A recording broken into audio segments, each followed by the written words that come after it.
So why are we called insides match? Well, the goal is to have your insides match your outsides. Huh?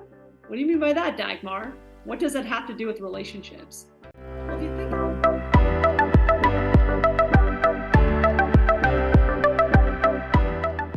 well, if you think about it, to attract a certain type of person, you have to be that person.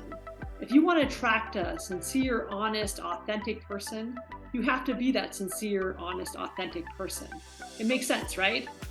And I actually thought I was very honest. And I realized as I went through recovery and I went through my years and years of therapy, I'm not as honest as I thought I was. I really needed to dig deep into that and figure out what was going on.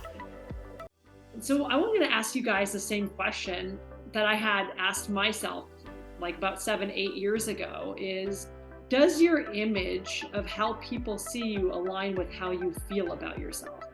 In other words, are you performing or are you truly showing up as your authentic self?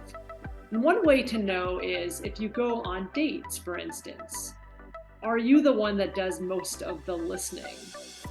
And you let them do most of the talking because, well, if you learn what they like, then you're going to be like, yeah, I like that too.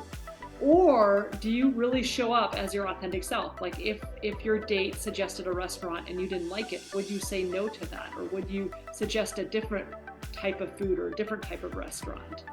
Those are the types of things to think about. So this whole journey, this whole Inside Match Relationship Academy is all about knowing who you are, figuring out who you are, because I didn't know who I was. I thought I knew who I was 8 years ago.